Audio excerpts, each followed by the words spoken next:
არასამთავრობო ორგანიზაცია საუნჯემ გამართა პროექტის ახალგაზრდული სადამკვირვებლო მისია შემაჯამებელი ანგარიშის პრეზენტაცია, რომელსაც ამხანაგობის თავმჯდომარეები, ადგილობრივი ხელისუფლებისა და მასმედიის წარმომადგენლები ესწრებოდნენ. პროექტი განხორციელდა ზუგდიდში და ფოთში, დაფუძნდა 42 ბინათ მესაკუთრეთა ამხანაგობა.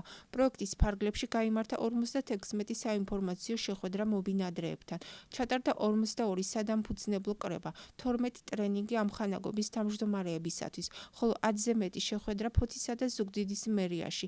გენდერულ ჭრილში ბინათ მესაკუთრეთა ამხანაგობების თავმჯდომარეთა შორის ზუგდიდში 32% მამაკაცია, 68% ქალი. ფოთში კი ეს მონაცემები თანაბრად ნაწილდება. ფოთში ასევე დაფუძნდა ბინათ მესაკუთრეთა ამხანაგობების ქსელი, რომელმაც შეიმუშავა დებულებები და აირჩია ქსელის თავმჯდომარე. აღნიშნულმა ქსელმა წერილობით მიმართა ფოთის მერიას 2017 წლის ბიუჯეტში ბინათ მესაკუთრეთა ამხანაგობების მხარდაჭერის პროგრამის შემუშავების თაობაზე. ასევე ორგანიზაცია საუნჯე იმედს გამოთქვამს, რომ ფოთის მერია ხელს შეუწყობს ამხანაგობების განვითარებას და მხოლოდ ამ გზით გაიზრდება მოქალაქეთა პასუხისმგებლობა საერთო ქონების მოვლა პატრონების საკითხში.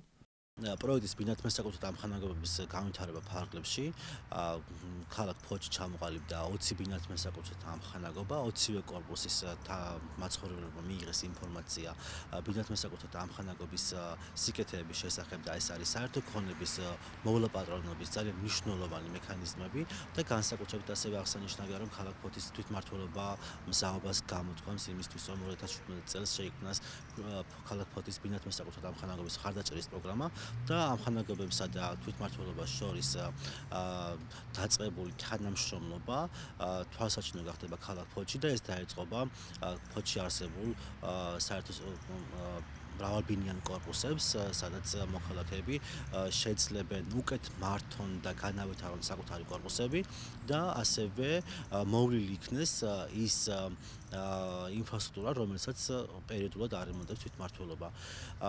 ამხანაგობის თავმჯდომარეებს კარგად აქვთ გააზრებული საკუთარი უფლებები და მოვალეობები, ასევე ამხანაგობის წევრებზე ძალიან მნიშვნელოვანი იქნება თუ თვითმმართველობა 2017 წლის პროგრამაში გაითვალისწინებს მხარდაჭერის პროგრამას. ბინათ მესაკუთრეთა ამხანაგობების შექმნა პრაქტიკულად დღეისათვის აუცილებელია. რასაკვირველია, რაღაც გარკვეული მონახაზები არსებობს ქალაქში და არასამთავრობო ორგანიზაცია ჩართულია ამაში, როგორც მე ვიცი. მათ უკვე 6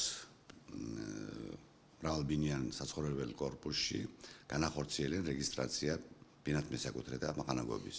ბინათ მესაკუთრეთა ამხანაგობის ჩამოყალიბება ხელს შეუწყობს ჩვენთან კონტაქტში ყოფნას და ინფრასტრუქტურული პროექტების განხორციელების დროს გარკვეული წინადადებები, რომელიც იქნება მათ მიერ დასმული და ჩვენი გათვალისწინება ამ მხრივ უფრო ადვილი იქნება, ვინაიდან როდესაც ბინათ მესაკუთრეები შეიკრიბებიან და გარკვეულ თანხას მათ ანგარიშზე აკუმულირებას გაუკეთებენ, ჩვენ თანამონაწილეობას მივიღებთ აი სწორედ რომ ამ ბინათ მესაკუთრეთა ამხანაგობის კორპუსში ინფრასტრუქტურული პროექტის განხორციელებას.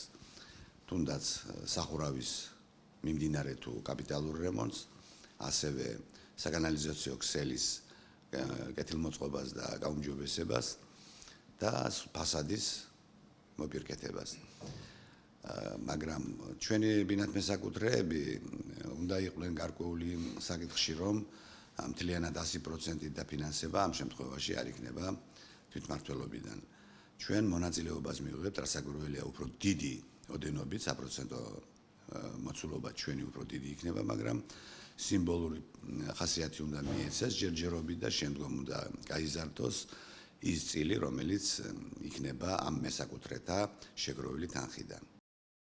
პროგრამა ხორციელდება პროექტის რეგიონული და ადგილობრივი განვითარების ხელშეწყობა საქართველოში, რომელსაც ახორციელებს გაეროს განვითარების პროგრამა, სამხრეთ კავკასიაში შვეიცარიის თანამშრომლობის ოფისისა და ავსტრიის განვითარების სააგენტო.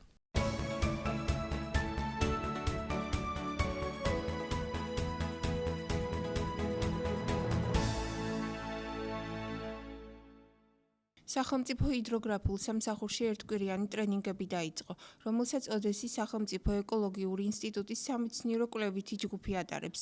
ტრენინგის პირველი ეტაპი გასულ წელს ჩატარდა, რომელიც ქართულმა სინოპტიკოსებმა წარმატებით გაიარეს, მათ სერტიფიკატები გადაეცათ. ამჯერად ტრენინგის მეორე ეტაპი მიმდინარეობს. ესე იგი, საქართველოს სახელმწიფო ჰიდროგრაფიულ სამსახურში მიმდინარეობს სინოპტიკოსების კვალიფიკაციის ასამაღლებელი ტრენინგები, რომელსაც ატარებენ ოდესის სახელმწიფო ეკოლოგიური უნივერსიტეტის სამეცნიერო კვლევითი ჯგუფის მეცნიერ მუშაკები. ეს ტრენინგები უკვე მიმდინარეობს მეორე წელიწადია, მეორე ეტაპია. პირველი ეტაპი ჩატარდა გასულ წელს, რომელიც სინოპტიკოსებმა წარმატებით გაიარეს და გადაეცათ ამის დამადასტურებელი სერტიფიკატები. ასევე ამ ტრენინგის შემდეგაც სინოპტიკოსების, ამ ტრენინგის წარმატებით გავლის შემდეგ ისევ გადაეცემათ მათ მეორე ეტაპის წარმატებით გავლის დამადასტურებელი სერტიფიკატები. ასევე მომავალშიც დაგეგმილია ოდესის სახელმწიფო ეკოლოგიური უნივერსიტეტთან ურთიერთ თანამშრომლობა, რათა კიდევ უფრო ამაღლდეს სინოპტიკოსების მიერ დამუშავებული პროგნოზირების ხარისხი. ჩვენ წარმოვადგენთ ოდესის სახელმწიფო ეკოლოგიური უნივერსიტეტის სამეცნიერო ჯგუფს. უკვე მეორე წელია, რაც სახელმწიფო ჰიდროგრაფიულ სამსახურთან თანამშრომლობთ და ვაწარმოებთ ტრენინგ სემინარებს სინოპტიკოსების კვალიფიკაციის ამაღლების მიზნით. ვგეგმავთ სამომავლო თანამშრომლობას. აღნიშნული სახის აქტივობები ამინდის პროგნოზირების ხარისხის ამაღლებას უზრუნველყოფს.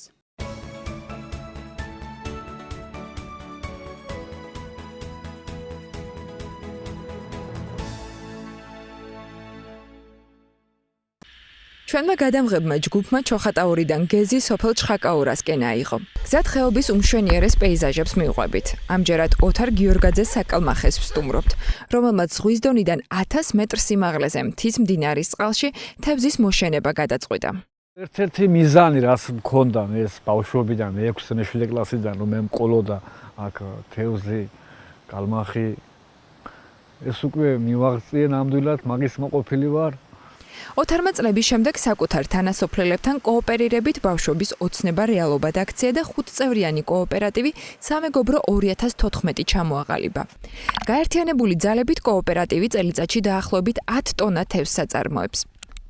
2 გრამზევით გამოვყავს გარეთ, ვანაწილებთ ამ განლაგებულ აუზებში ისევლე.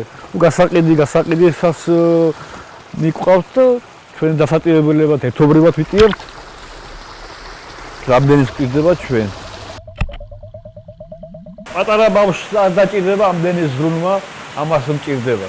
რომ რაიმე ან სიბინძურე ან რაიმე წყალმარ მეიკეტოს, რაღაცა არ მოხდეს და ხელად დაიღუპება და გაიხოცება ყველა აბსოლუტურად.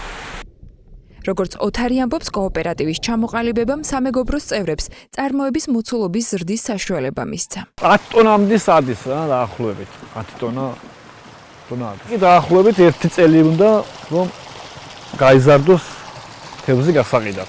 ერთ თვეში იქნება უკვე გასაყიდი. დღეში ამას 2 ხელ ვაჭნევთ და ერთ თვეში გადასორტვა უნდა. გადასორტვა რა დიდი პატარა იყვება. დიდის მოაცლე პატარას დავტევ, დიდ ცალკე გადავიყვან. 2005-ში დავიწყე მარტო, მერე 2007-ში ისე მეგობრულად გავაკეთეთ სხვა განაუზები. 2014-დან უკვე კოოპერატივი ჩამოაყალიბეთ ერთმანეთის მხრივ, რომ რაოდენობა გაგვეზარდა. მეტი ყოლოდა თევზის ლიფსიტაც და დაგვიყოფილა ყველა ორგანიზაციები, რასაც ჩვენთან ჰქონდა ურთიერთობა კავშირი. ოთარი ამბობს, რომ მთის მდინარეში გაზრდილი თევზი ეკოლოგიურად სუფთაა და ბაზარზეც შესაბამისი ნიშა უნდა ჰქონდეს, რისთვისაც სამომავლოდ პროდუქციის სერტიფიცირებაზე ფიქრობს. კალმახის ხარისხის მე ახლა ხის თევზ იმას აუცილებლად იმას საქმიანობას მე მიყვარს ეს საქმე, როდესაც არ მივყარებ, მაგრამ რატომ მე დაჩაგრული ვარ ხარისხით წყაროზე მაქვს, გვიანიზდება. ხო და ფასი იგივე აქვს და ამიტომ ახლა ვინც ნახა ამ სპეციალისტებთან მიმართებაში ყველამ დარწმუნდა რომ ამას ხარისხი მეტი აქვს, მაგრამ რატო გვიანიზდება. ამიტომ ეს ცოტა უნდა იყოს განსხვავებული. ფასითაც და ხარისხითაც რა თქმა უნდა რომ არის განსხვავებული უნდა იყოს ხარისხი. ამ საქმესაც უნდა ყურადღება და კონტროლი. გარდა თევზის წარმოებისა, კოოპერატივის სამომავლოდ სხვა მიმართულებით განვითარებასაც აპირებს და აგროტურიზმის სერვისის შეთავაზებას გეგმავს, რაც კოოპერატივის შესაძლებლობებს და მოგებას გაზრდის.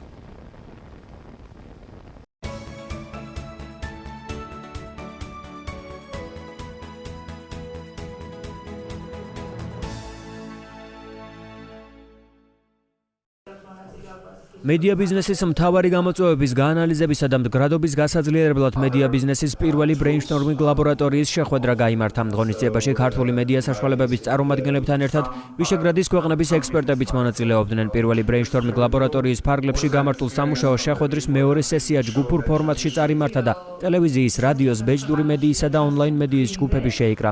თითოეული მიმართულების მიხედვით მონაწილეებმა კითხვები განიხილეს, რომლის მიხედვითაც კვლევის შედეგები უნდა გამოქვეყნდეს.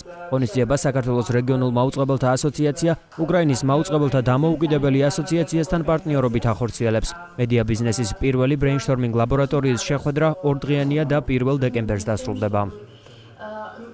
დაახლოებით 7 ქვეყნიდან მყავს სტუმრად მედია ექსპერტები. უმეტესად ესენი არიან მედია ბიზნესის მცოდნე ადამიანები. ვიშეგრადის ქვეყნებიდან, ეს არის 4-ეული ქვეყანა, რომელიც მანამდე პოსტსაჟთა სივრცეში შედიოდა, ნამდვილად ახლა ევროპის ქვეყნებს წარმოადგენენ და მოლდოვა, უკრაინა, საქართველო. ჩვენ ამ სამ ქვეყანაში, მოლდოვაში, უკრაინასა და საქართველოში განვახორციელებთ კვლევა, ანალიზი იმის, თუ რა სჭირს მედია ბიზნესი. და დავინახეთ, რომ საკმაოდ ერთგვაროვანი გვაქვს პრობლემები უკრაინაში, მოლდოვასა და საქართველოში. ძალიან სამწუხაროდ ჩვენ ნაკლებად შეგვიძლია ვისაუბროთ მედია ორგანიზაციებზე, როგორც მომგებიან სტრუქტურებზე. დღეს გვინდა ვისაუბროთ ერთად იმსჯელოთ იმაზე, როგორ შეგვიძლია, რა ფაქტორებით შეგვიძლია გავამოჯობესოთ მედია ბიზნესი ჩვენს ქვეყნებში. ამ შემთხვევაში ჩვენ კონცენტრირება გვექნება საქართველოს. ჩვენ დღეს ვატარებთ პირველ ბრეინშტორმინგ ლაბორატორიას, რომელშიც 40-მდე მედია საშუალება მიიღოს მონაწილეობას. იქნება სხვადასხვა ტიპის მედიები, ეს არის ონლაინი, პრესა, რადიო, ტელევიზია, ცალ-ცალკე იმუშავებს ეს ჯგუფები და ერთად გავაანალიზებთ, როგორ შეგვიძლია, რა მექანიზმებით შეგვიძლია, რომ თქოთ გავამოჯობესოთ ჩვენი მედია ბიზნესი. ამაში დაგვეხმარება ვიშეგრადის ქვეყნების მედია ბიზნეს ექსპერტები, ისინი ჩამოგვიყალიბებენ გარკვეულ რეკომენდაციებს ჩვენთან ერთად და შემდეგ ეს რეკომენდაციები იქნება ხელმისაწვდომი როგორც ჩვენთვის, ანუ მედია ორგანიზაციებისთვის, ისე დონორი ორგანიზაციებისთვის, ხელისუფლებებისთვის, სხვადასხვა ქვეყნებში, ეს არის უკრაინა, მოლდოვა, საქართველო უმეტესწილად და პრინციპში ჩვენი მეგობარი ქვეყნებისთვისაც, რომლებიც ასევე ზრუნავენ, ჩვენ ქვეყნებში მედია იყოს უფრო განვითარებული. მედია ბიზნესის განვითარებასთან პირდაპირ კავშირშია მედიის დამოუკიდებლობის განვითარებაც და უზრუნველყოფაც, იმიტომ რომ თუ ხარ ბიზნესით შემდგარი ორგანიზაცია, ამ შემთხვევაში ნამდვილად უფრო დამოუკიდებელიც ხარ.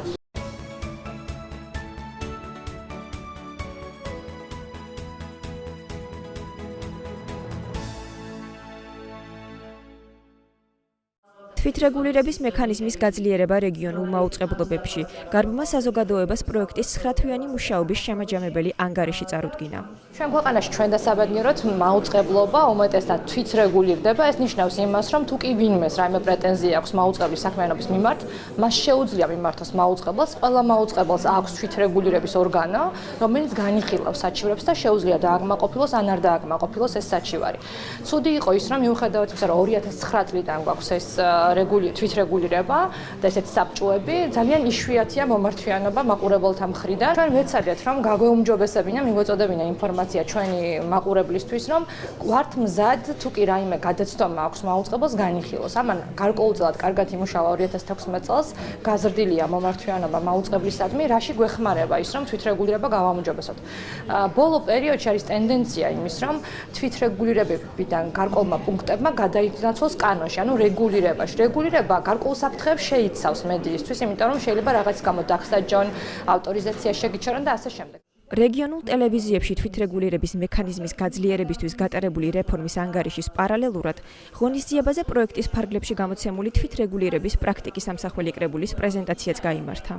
შემუშავდა სოციალურ მედიაში ქცევის გაიდლაინი მაუწყებლებისთვის, თანამშრომლებისთვის, რეგიონულ მაუწყებლების თანამშრომლებისთვის, რაც მანამდე ასევე არ არსებობდა. ღონისძიებას ადგილობრივი და საერთაშორისო მედიის სამოქალაქო სექტორის წარმომადგენლები და სტუდენტები ესწრებოდნენ. ანგარიშის წარდგენის შემდეგ დისკუსია გაიმართა. გამოთქმულ მოსაზრებებსა და შეკითხვებს პროექტის ხელმძღვანელებმა უპასუხეს. უცხოელმა და ქართველმა ჟურნალისტებმა კი ერთმანეთს გამოცდილება გაუზიარეს. თვითრეგულირების საბჭო უნდა იყოს ეფექტური და ეფექტიანი, რაც შეეხება საზოგადოებრივ მაუწყებელს 2009 წლიდან ეს საბჭო ამოქმედებულია ჩვენს ორგანიზაციაში და ჩვენ ვცდილობთ, რომ მაქსიმალურად ეფექტურად ვიმუშაოთ და უფრო მეტი გამჭვირვალობა იყოს, ყველანაირი საკითხი იყოს განხილული, მათ შორის რომ ჩვენ ყავს სამეთვალყურეო საბჭო, რომელიც ასევე ჩართულია ამ საკითხებში. დოჩეველი აკადემია უკვე მესამე წელია, რაც მუშაობს მედია სამართლის და მედია ეთიკის ჭრილში. ეს პროექტი კონკრეტულად მოიცავს ორივეს, ხო? თვითრეგულირების მექანიზმების რეგიონალურ მაუწყებელში მექანიზმების გაძლიერება და მოსახლეობის ინფორმირება, რომ ამათ აქვთ უფლება ამ მექანიზმების გამოყენების. და კიდევ ჩვენ ვიმედოვნებთ, რომ ამით გაიზრდება რეგიონალური მაუწყებლობის პროფესიონალიზმი და პროდუქციის ხარისხი. საბოლოო ანგარიშის წარდგენამდე საქართველოს მასშტაბით თითქმის ყველა რეგიონში, მათ შორის თელავში, მარნეულსა და დუშეთში ადგილობრივ მოსახლეობასთან შეხვედრები გაიმართა და მათ Media Council-ის ახალი ვებ-პორტალის მუშაობის პრინციპები ადგილზე გააცნეს. გვაქვს თვითონ შეხვედრა, რომელიც ადგილობრივ მოსახლეობას, რომელთაც ადგილობრივ მოსახლეობას ვაცნობთ თუ რა არის ეს Media Council-ი, როგორ შეუძლია თვითრეგულირების მექანიზმებს მიმართონ. ის პრეტენზიები, რომელიც ჩვენ დაუშვათ კონკრეტულ ტელევიზიის მიმართ გაგვიჩნდება, შეგვიძლია რომ გავაპროტესტოთ და გაპროტესტების ფორმა საკმაოდ მარტივია. მანამდე თუ იყო რომ საჩივარი უნდა დაგვეწერა და რაღაც კიდევ უფრო მეტად რთული პროცედურების გავლა გვიწევდა, ახლა ძალიან მარტივად ელექტრონულად შეგვიძლია ამის გაკეთება. მაუწყებელთა ქცევის კოდექსის თანახმად ყველა მაუწყებელი ვალდებულია ჰქონდეს თვითრეგულირების საბჭო და იმ შემთხვევაში თუ მაყურებელს პრეტენზია გაუჩნდება, შეუძლია მიმართოს მას. პროექტი Deutsche Welle აკადემიის მხარდაჭერით ხორციელდება.